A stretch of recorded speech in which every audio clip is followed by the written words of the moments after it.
एक टॉपिक लेते हैं हिंदी का जो वर्णों से संबंधित है। हिंदी में हमने पढ़े हैं स्वर और व्यंजन। स्वर व्यंजन हमने ड और ढ पढ़ा है। ड और ढ। ड से डमरू, ढ से ढक्कन। ये जो दो वर्ण हैं इसके साथ दो व्यंजन और हैं जिनमें नीचे बिंदी लग जाती है, डॉट। ड़ और ढ़। तो क्या अंतर है? कई बार हम मिस्टेक करते हैं कि इसकी जगह ये लिख दिया, इसकी जगह ये लिख दिया, या इसकी जगह ये, इसकी जगह ये। इसको बोलते हैं ड और इसको बोलते हैं ढ।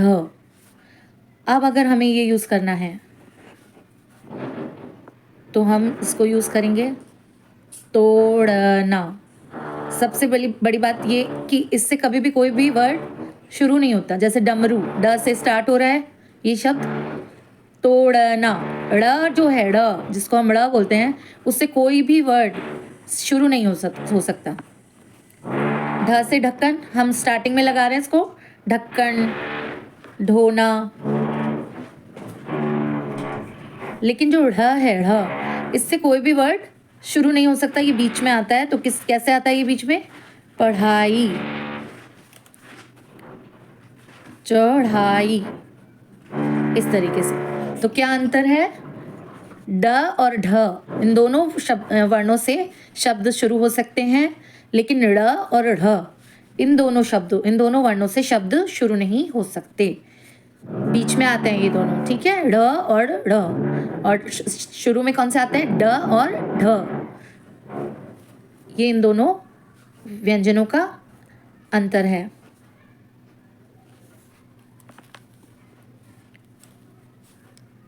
हिंदी में कुछ संयुक्त वर्ण पढ़े हैं हमने। क्या होते हैं संयुक्त वर्ण?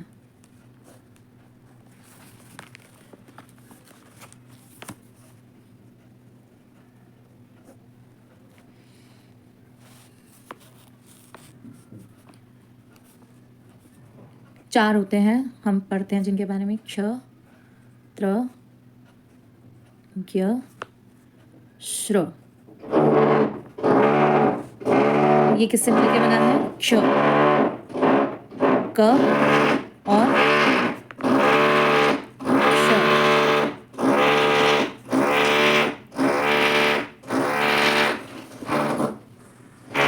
ज्ञ, ये ग और य से मिलके बना है क्योंकि ये ज्ञ का साउंड दे रहा है। लेकिन संस्कृत में ज्ञ को बोलते हैं ज्ञ। तो वो जो ज्ञ है उसके लिए हम आधा ज लगाएंगे और ये वाला यहाँ जो यहाँ खाली होता है लास्ट में हम लगाते हैं ज और य। य का साउंड तो आ ही रहा है, ग का आ रहा है पहले, उसको संस्कृत में बोलते हैं ज और य, ज्ञ, इसको संस्कृत में बोलते हैं ज्ञ। तो जो इसको हम लिखेंगे अलग अलग करके।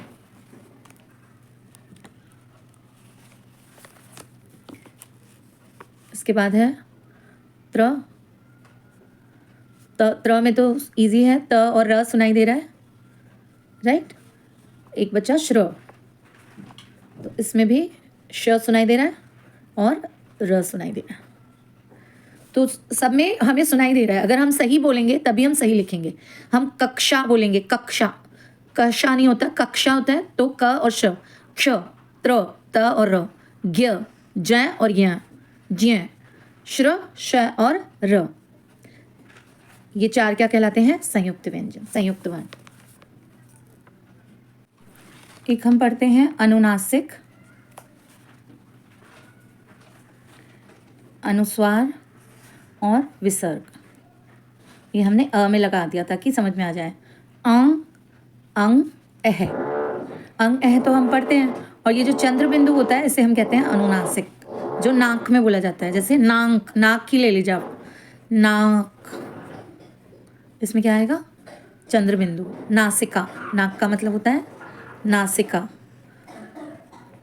तो इसलिए हम इसे क्या कहते हैं? अनुनासिक, जो नाक से बोला जाए।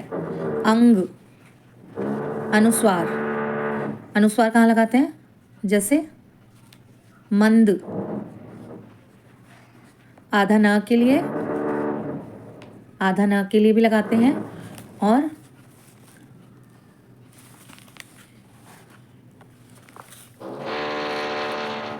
कंगन, अंग,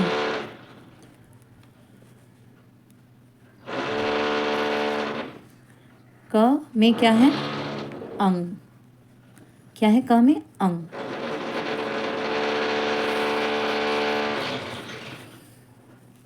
ये है अनुस्वार।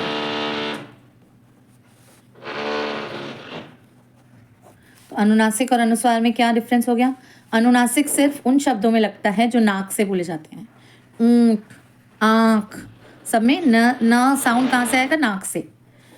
और ये जो अनुस्वार है, जो केवल एक बिंदी लगेगी, उसमें या तो आधे न का साउंड आएगा, या आधे म का साउंड आएगा, या अंग का साउंड आएगा। आधे न का साउंड, अंग का साउंड, और किसका साउंड आता है? आधे म का साउंड भी आता है। अंबर,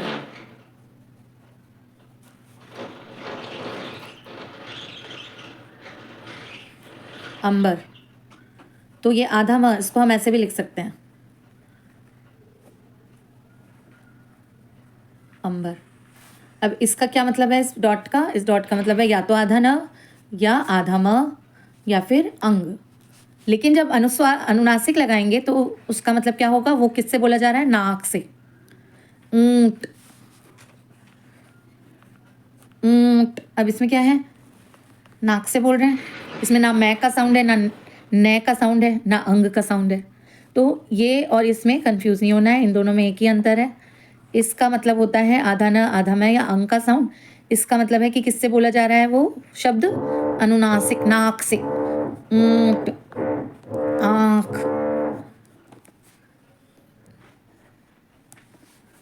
तो ये कुछ हमने हिंदी के वर्णों के बारे में जाना। एक हम यूज़ करते हैं औ,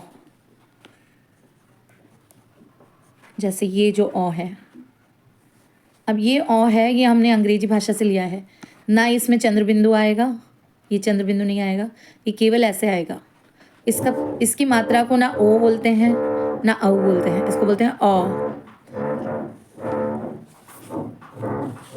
जैसे कि इसका एक उदाहरण लेती हूँ।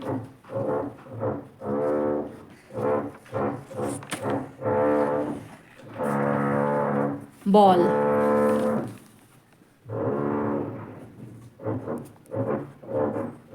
अब बॉल में मैंने क्या लगा दिया? ना मैंने लगाया चंद्र बिंदु, ना मैंने लगाया बिंदु, सिर्फ ये लगाया है। ठीक है, बॉल। और क्या बोल रहा है मैंने इसको? बॉल। तो बॉल को ऐसे नहीं लिखते, ओ की मात्रा सुनने में ऐसा लग रहा है ओ की मात्रा है, लेकिन बोल नहीं लिखेंगे। इसका मतलब है बोलना, बात करना। बॉल में क्या लगेगा? ये चंद्रमा, बिंदी नहीं लगेगी। ठीक है, तो ये हो गया बॉल। और भी कई ऐसे शब्द होते हैं जिनमें केवल ये लगता है, और इसका साउंड क्या होता है? ऑ।